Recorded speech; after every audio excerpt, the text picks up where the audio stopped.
오늘 함께 읽을 하나님의 말씀은 신약성경 마태복음 25장 31절에서 46절까지의 말씀입니다. 마태복음 25장 31절에서 46절까지의 말씀입니다. 말씀을 한 절씩 교독하겠습니다. 인자가 자기 영광으로 모든 천사와 함께 올 때에 자기 영광의 보좌에 앉으리니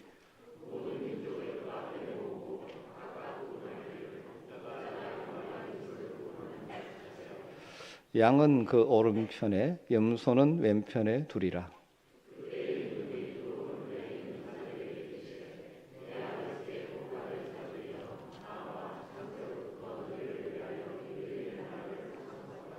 내가 줄일 때에 너희가 먹을 것을 주었고 목마를 때에 마시게 하였고 나그네 되었을 때에 영접하였고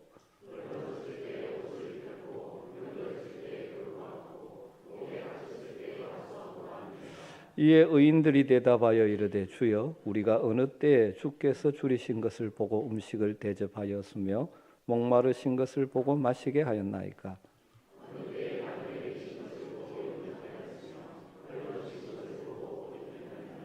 어느 때에 병드신 것이나 옥에 갇히신 것을 보고 가서 배웠나이까 하리니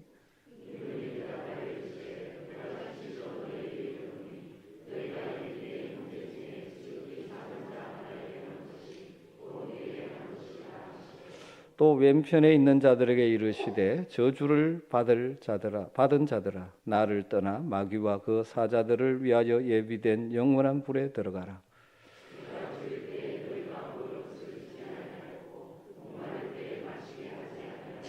나그네 되었을 때에 영접하지 아니하였고 헐벗었을 때에 옷 입히지 아니하였고 병들었을 때와 옥에 갇혔을 때에 돌보지 아니하였느니라 하시니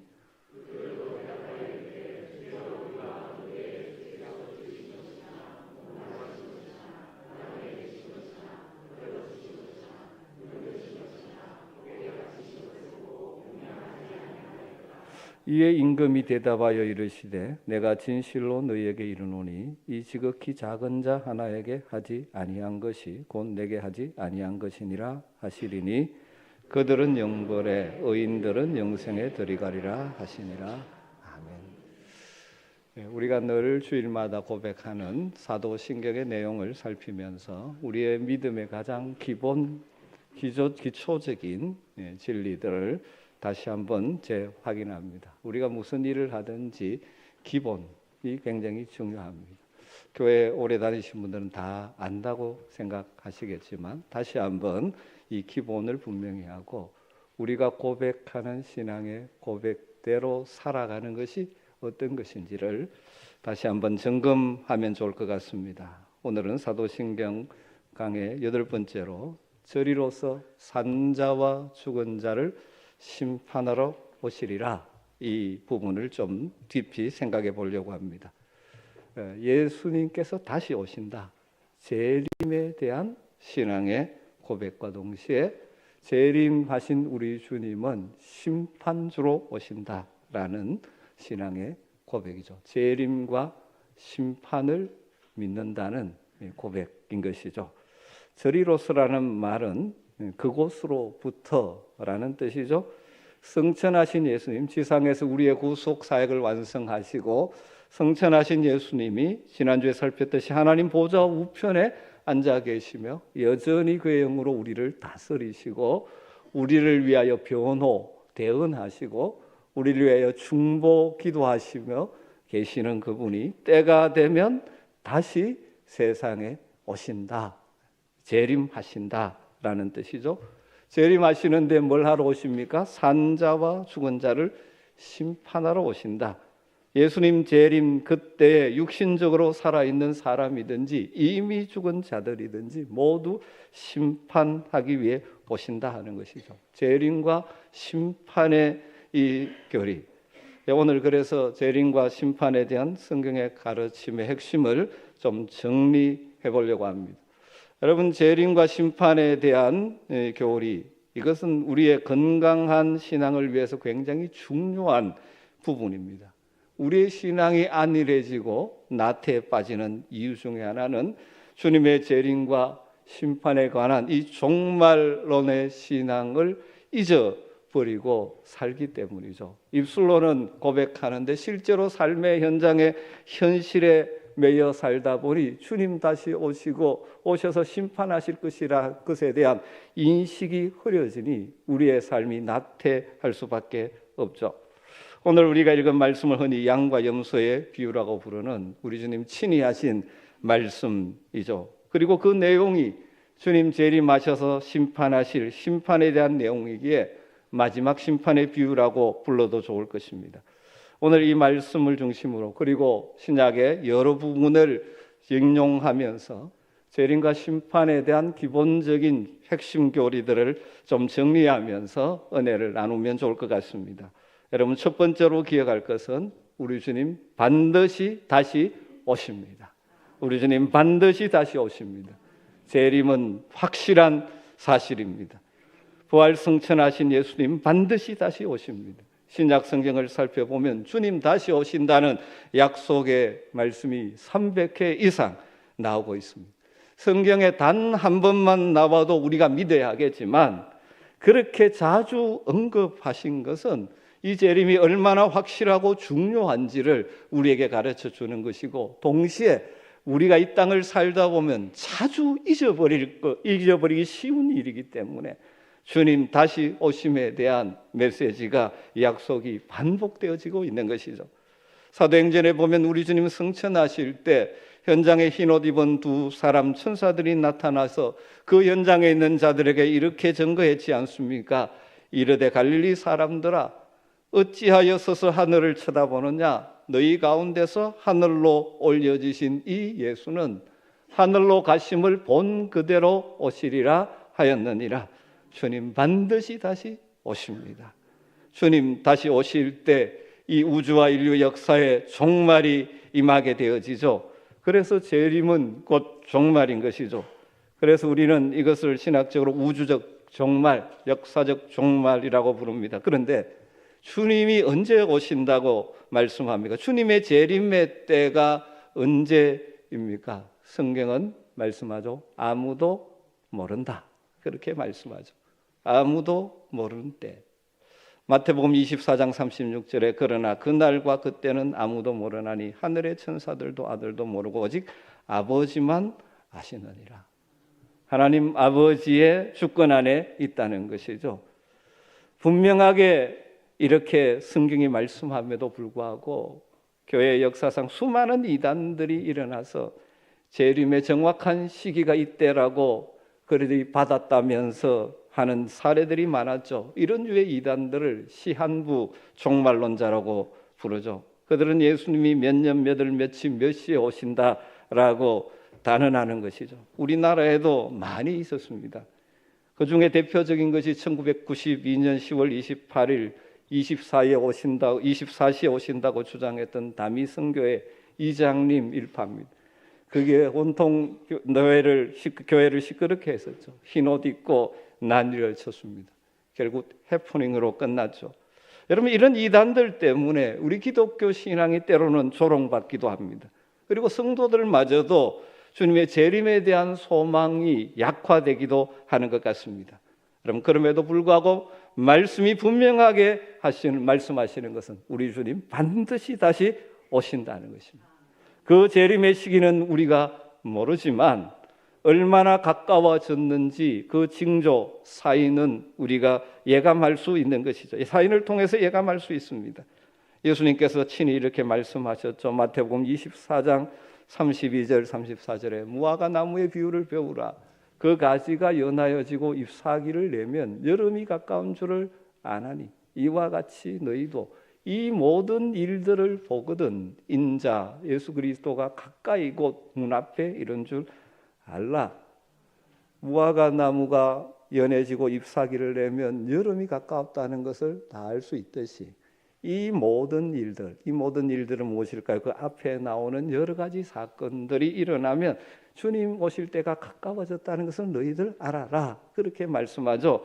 그 이 모든 일 앞쪽에 보면 정리하면 세계 곳곳에 난리가 나고 전쟁이 일어나고 기근과 지진이 있고 거짓 선지자들이 많이 일어나서 사람들을 미혹하고 불법이 성하고 사랑이 식어지고 땅 끝까지 복음이 전파되어지는 이런 것들, 이런 일들이 일어날 때 또한 주님의 재림, 다시 오심에 대한 성경의 가르침 중에 하나는 홀연히 오신다, 도적같이 오신다, 그런 말씀을 하고 있죠. 마태복음 24장 44절에 이러므로 너희도 준비하고 있어라, 생각하지 않은 때 인자가 오리라, 그렇게 말씀하죠.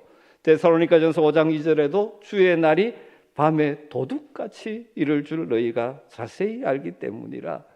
여러분, 우리가 예상하지 못한 때에 홀연히 오신다는 것입니다. 그러기에 우리가 자세는 무엇입니까? 늘 준비해야 한다는 것이죠.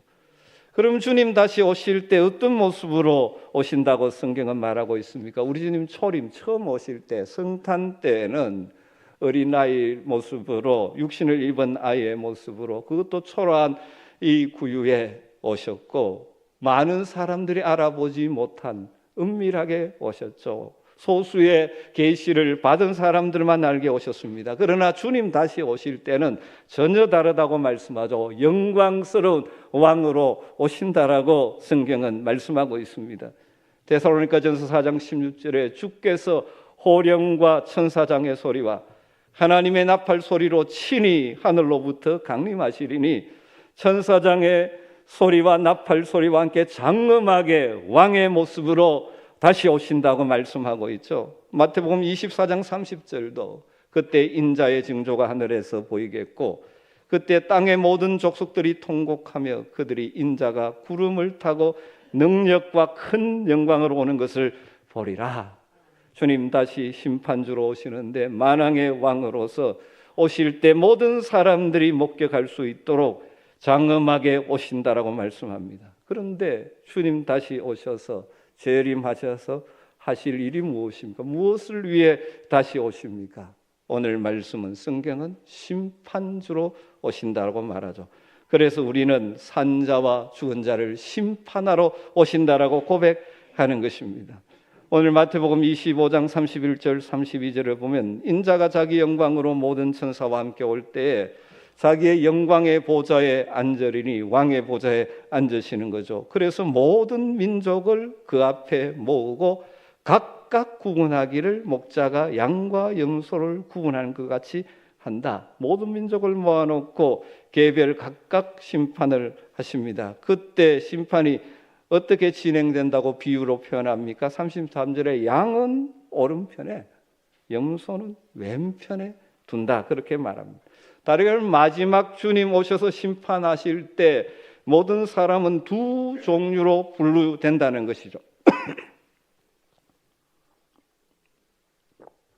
성경에서 오른편은 주로 영광과 생명을 상징하죠. 왼편은 저주와 사망. 양처럼 온순한 특징을 가진 성도들을 비유하는 것이죠. 그 백성 성도들은 오른편, 염소 같은 독특한 특성을 가진 염소로 비유되는 것은 불신자, 거짓 신자들. 그래서 마지막 때에 모든 사람이 오른편 아니면 왼편, 양과 염소로 분류되는 두 종류의 심판이 있다고 말씀하죠. 그러면서 그것을 46절에 이렇게 정리합니다. 그들, 여기 그들은 바로 앞에 악인들이죠. 악인들은 영벌에, 의인들은 영생에 들어가게 하시리라, 그렇게 말씀하고 있는 것이죠. 이걸 이제 신학자들이 정리할 때 정죄 심판, 영벌에 이르는 심판, 상급 심판, 영생에 들어가는 심판이라고 정리하는 것이죠. 여러분, 십자가의 대속을 믿는 성도들, 예수 그리스도의 그 대속의 죽음으로 인하여 그 의를 덧입은 성도들은 하나님의 법정에서 의인으로 인정되어지기에 죄와 사망으로부터 구원받은 사람들입니다. 그러기에 영원한 정죄의 심판에서는 면제되는 것이죠.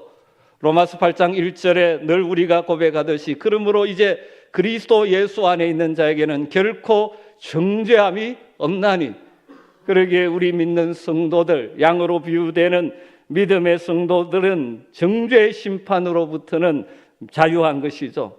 그러나 성도들이 받는 심판이 따로 있죠. 34절에 보면 그때 임금이 그 오른편에 있는 자들에게 이르시되 내 아버지께 복받을 자들이여 나와 창세로부터 너희를 위하여 예비된 나라 천국 하나님의 나라를 상속받으라. 양과 같은 성도들은 예수님의 심판대 앞에 서서 우리의 모든 삶에 대해서 평가받고 그에 따라 상을 받는 것이죠. 영원한 천국에 들어가고 영광을 누리게 되는 것, 이걸 이제 상급 심판이라고 말할 수 있습니다. 그러나 반대로 예수 그리스도를 믿지 않는 자들, 그들에게는 정죄의 심판이 임하는 것이죠. 요한복음 3장 18절에 이렇게 말씀합니다. 예수님께서 말씀하시죠. 그를 믿는 자는 심판을 받지 아니하는 것이요 믿지 아니하는 자는 하나님의 독생자의 이름을 믿지 아니하므로 벌써 심판을 받은 것이니라. 그렇게 말합니다. 예수 그리스도의 이름을 믿지 않으므로 벌써 심판을 받은 것이라고 말합니다. 어떤 사람은 그렇게 생각할지 모릅니다. 예수를 안 믿는 것이 뭐 그렇게 큰 죄냐? 여러분, 그렇지 않습니다. 이미 모든 인간은 죄인이죠. 로마서 3장 10절에 의인은 없나니 하나도 없다라고 선포합니다. 모두가 죄인이기에 죄값으로 이미 정죄된 상태죠. 죄의 삭은 사망입니다. 그것이 마지막 심판 때 재확인되고 확정되는 것이죠. 이것을 이해를 돕기 위해서 굳이 비유로 설명한다면 이렇게 표현해 볼 수 있는지 모릅니다. 한 사람이 물에 빠져서 허죽거립니다. 그냥 두면 맞아 죽을 수밖에 없는 그런 상황입니다. 그때 그를 불쌍히 여겨서 구명 달린 로프를 이제 던져줍니다. 그때 어떻습니까? 이 로프를 잡는 자는 삽니다. 그런데 잡지 않으면 물에 빠져 죽을 수밖에 없죠. 여러분, 잡는 자 잡지 않는 자 원래는 어떤 상태입니까? 둘 다 물에 빠져 죽을 수밖에 없는 존재였지만 로프를 던져주었을 때 잡는 자와 잡지 않는 자의 운명이 달라지는 것이죠. 모든 인생은 죄로 말미암아 하나님의 심판 아래 있었지만 하나님께서 우리를 긍휼히 여기셔서 우리를 향한 구원의 로프를 던져주셨죠. 독생자 예수 그리스도를 보내셔서 십자가에서 우리의 모든 죄를 대속하시고 그를 믿는 자는 구원을 받고 영생을 받는다고 말씀하셨죠. 그래서 그를 붙든 우리들은 구원의 은혜를 누리게 되는 것입니다.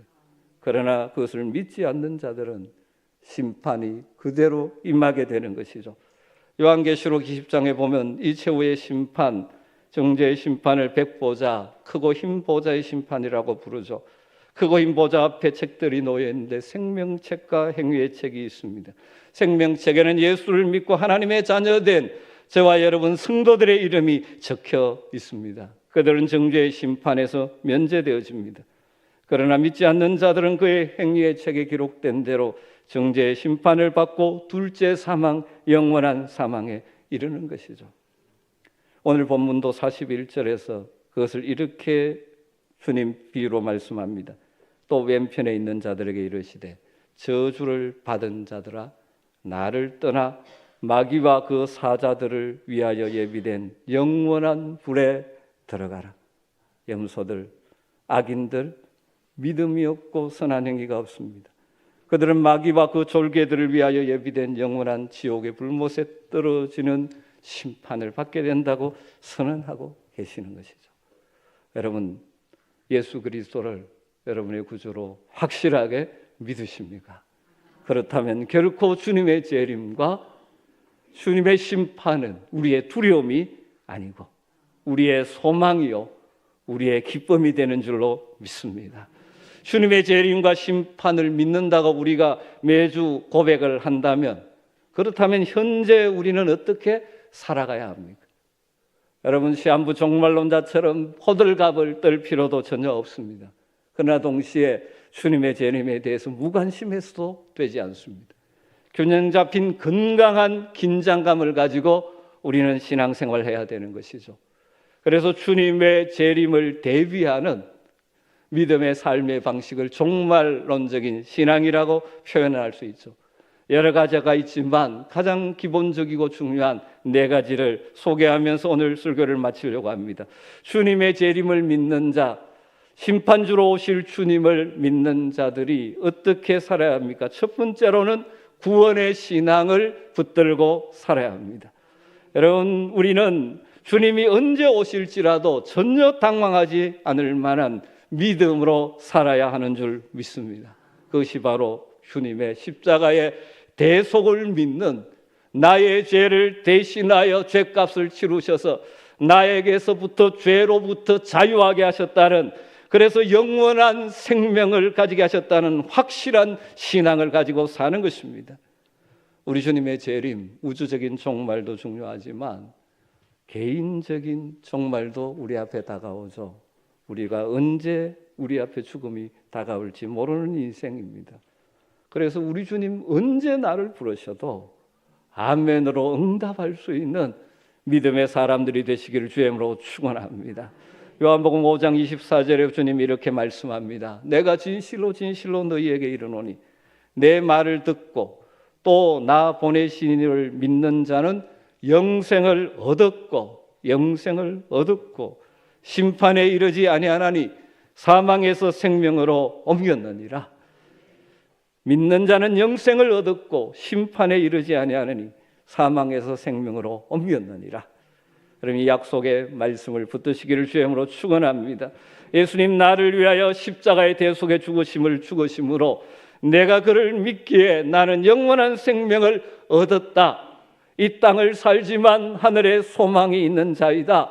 이 확신을 가지고 재림이 두려움이 아닌 우리의 구원이 완성되는 그날, 소망의 날이 되시기를 주님으로 축원합니다.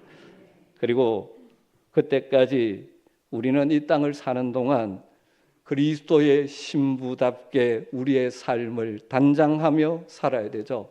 정결한 행실, 구별된 삶의 방식으로 살아야 하는 것이죠.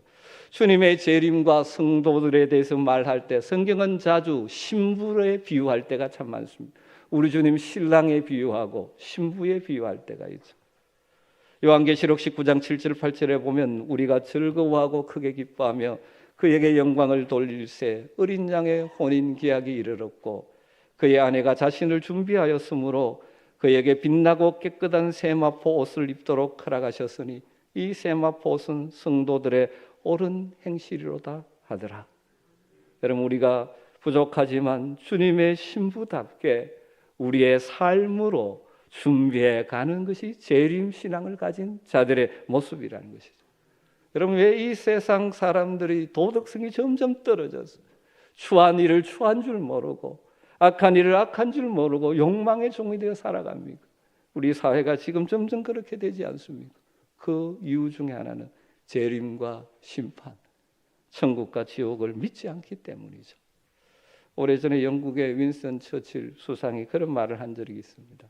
그 당시가 어쩌면 지금보다는 나았을지도 모르는데 그 영국 사회가 도덕성이 자꾸 무너지는 현실을 보면서 답답한 심정으로 이런 말을 했다는 기록이 있습니다. 우리 대영 제국이 도덕적으로 이토록 문란해진 이유는 이 나라에서 더 이상 천국과 지옥이 선포되지 않기 때문이다.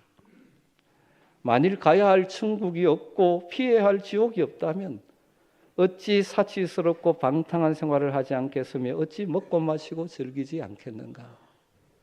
그럼 어쩌면 우리가 이 시대를 바라보면서 이런 안타까움이 우리에게 있어야 하지 않을까요?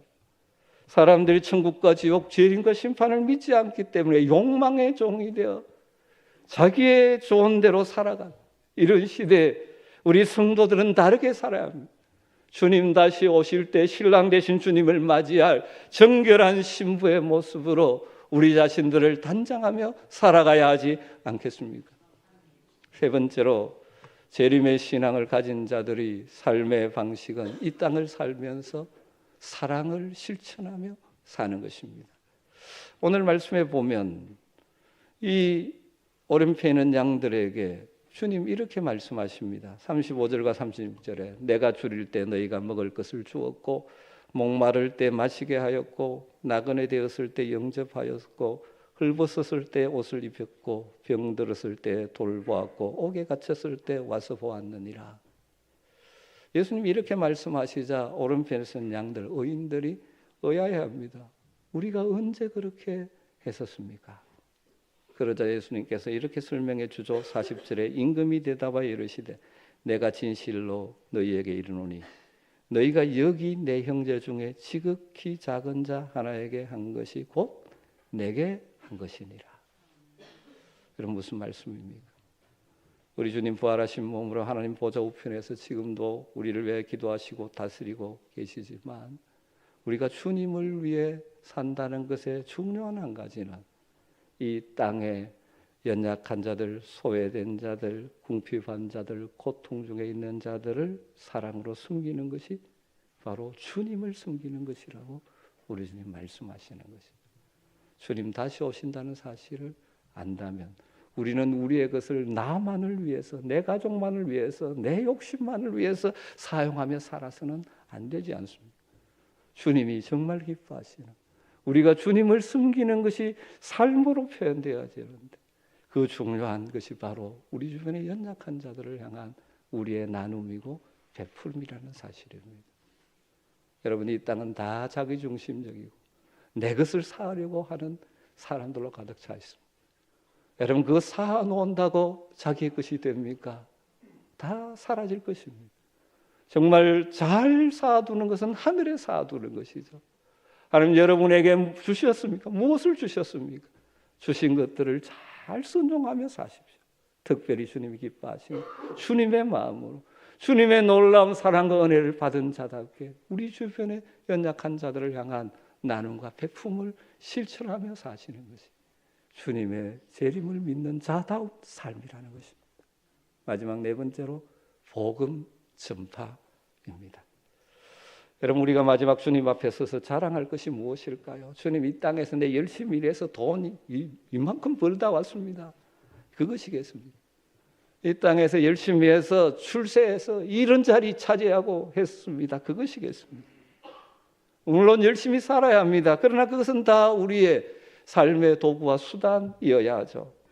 여러분, 진정한 자랑거리가 뭔지 아십니까? 복음을 전하고 사랑으로 섬김으로 인한, 그로 인하여 주님 앞에 돌아온 영혼들, 주님 앞에 선 믿음의 후손들, 믿음의 다음 세대들이죠. 바울 사도가 데살로니가 전서에서 이런 말씀을 하고 있습니다. 데살로니가 교회 성도들을 향하여 우리의 소망이나 기쁨이나 자랑의 면류관이 무엇이냐? 바울을 비롯한 사역자들이 진짜 자랑거리가 무엇이냐? 그가 강림하실 때, 주님 재림하실 때, 그때 정말 자랑거리, 자랑의 면류관이 무엇이냐? 그것이 뭐라고 말합니까? 우리 주 예수 앞에서 너희가 아니냐? 너희, 바울이 복음을 전하고 그들을 섬기고 여러 가지 어려움 속에서 그들의 믿음의 자녀들로 섬겨 키워내. 너희들이 바로 자랑거리야. 너희는 우리의 영광이요 기쁨이라 그렇게 말합니다. 여러분, 우리가 주님 앞에 섰을 때 주님께서 정말 인정하실 그 우리의 자랑거리가 무엇이냐? 그 중에 가장 중요한 것은 나를 통하여 주님을 믿게 된, 생명을 얻게 된 자들, 나의 섬김을 통해서 믿음에서 뿌리를 내리고 자라있는, 우리를 통하여 자라난 믿음의 다음 세대, 다음 사람들, 하나님 앞에 자랑의 면류관이라고 말합니다. 여러분, 그러기에 우리는 할 수 있는 대로 우리 주변에 복음을 전하고 다른 사람을 사랑으로 섬겨서 믿음의 세대로, 믿음의 사람으로 쓰게 하는 일에 우리는 힘을 써야 할 것입니다. 그것이 우리가 주님 앞에서 자랑의 면류관이 된다고 말씀합니다. 우리가 이 11월에 또 새생명 축제를 한 이유가 무엇일까요? 우리가 이 부족하지만 이 일에 다시 한번 힘을 모으겠다는 것 아닙니까? 여러분이 대신자를 품고 그들을 위해서 기도하고 그들을 만나고 또 섬기고 초청하고, 그렇게 우리가 하는 이유가 무엇입니까? 그들이 정말 우리와 같은 영원한 생명을 누리는 복을 누릴 뿐만 아니라 그것이 정말 주님이 기뻐하시는 마지막 주님 앞에 우리의 자랑의 면류관이 되기 때문입니다. 여러분 기도하면서 일에 힘쓸 수 있기를 주의 이름으로 축원합니다. 열매를 맺고 못 맺고는 주님이 해주실 일이고 우리의 할 일은 우리의 숨김이고 우리의 기도고 우리의 수고인 것입니다. 우리는 사도신경을 고백할 때마다 다시 한번 주님의 재림의 재림과 심판에 대하여 심판을 마음에 새길 수 있으면 좋겠습니다.